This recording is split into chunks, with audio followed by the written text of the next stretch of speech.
And from the Jackson Interfaith Shelter, Kendall Howard. Welcome to the show. Welcome back. Yeah, thanks for having us.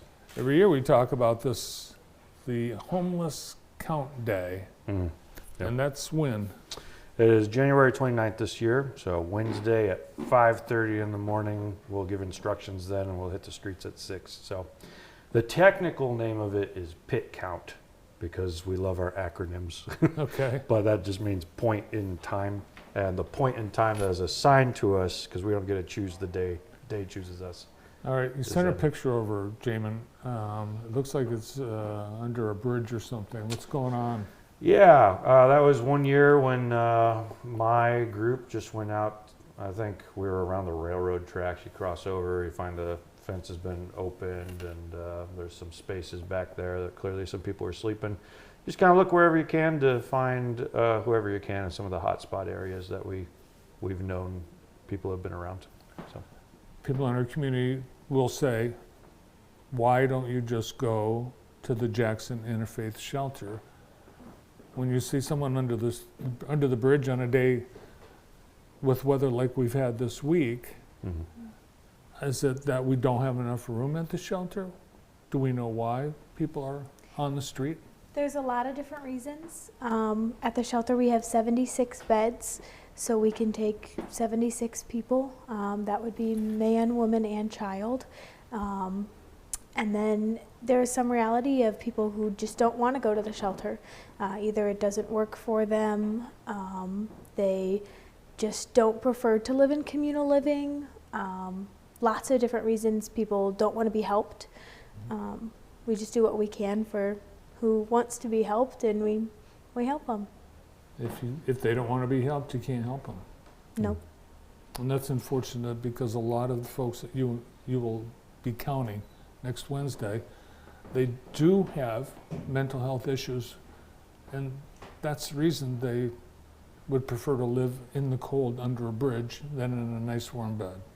yeah, for some of them, the issues that create homelessness are pretty wide, and there's a lot of sociological factors into it. So mental health can be one, but it's not always the only one. There's a fair amount of reasons I've had people who have been unwilling to go, and have been willing to find literally any other way in which they could just survive the night. But usually when it's this cold, they give up and they find somewhere, whether it's couch surfing with a friend.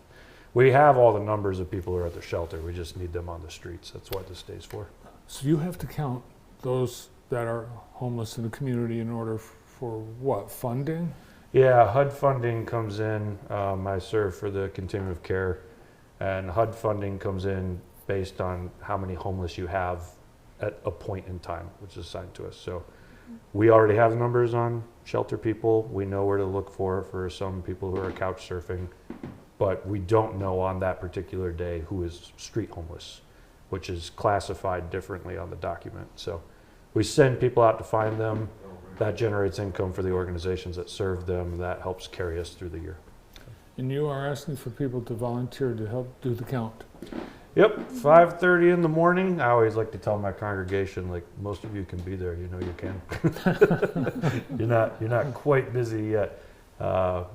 And if you have to leave early, you can always drive separate with your group and take off before it's over. But more hands better. Everyone meets at a central location and fans out? Yep, 1208 Greenwood Church at 1208 Greenwood Avenue. We'll meet there and give instructions, and then hit the roads around 6. Why is this done in the cold of January and not on a day which would be easier for people to both count, Yeah. see, and to be outside? That would be a great question to ask the people who choose it is the same day, or the same like fourth Wednesday every year of January. So we hit it every time. I don't know if there's any reasoning as to why they choose a time where it's harder. It might be the same in other states as well. The thing that I try to take away from it is it's a little more eye-opening for volunteers to see how you survive when it's freezing outside, and it's more convicting for a lot of people to be like, I got to do something about homelessness. You know? So even though it's not the best time to do it, it also is a powerful moment.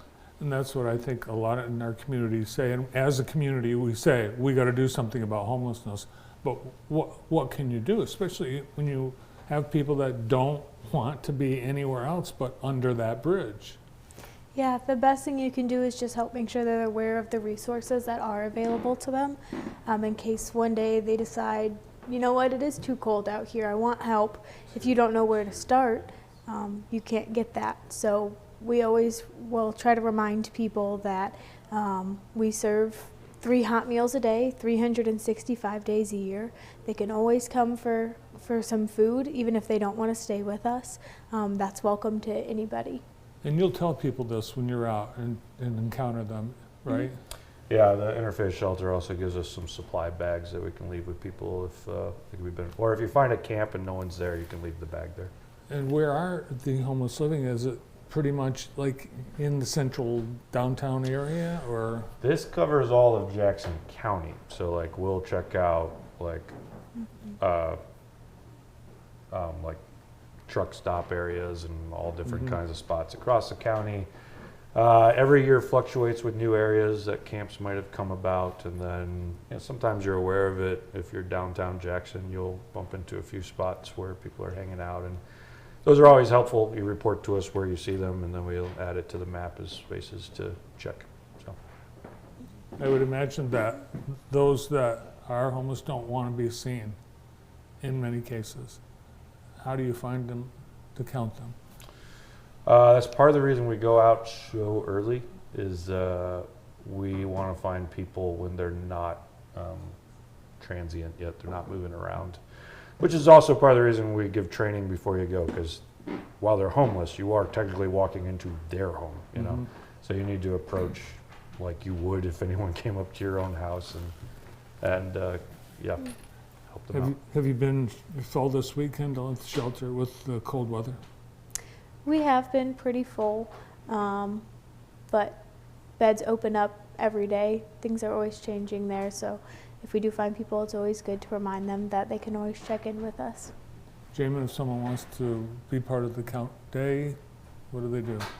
All you gotta do is show up. We don't require you to register ahead of time or anything. Just 5:30 at 1208 Greenwood Church next Wednesday, the 29th, and we'll explain what to do. If you come with a group, we'll send you with your group. If you don't have a group, we'll send you with some other groups. If you have to leave early, you can leave early. Just help us with whatever time you have present. Great. Well, thanks for that. Thanks for what you're doing, and thanks for coming in. Yeah, thanks for having us. Pastor at 1208 Greenwood Free Methodist Church, Jamin Bradley, and from the Jackson Interfaith Shelter, Kendall Howard.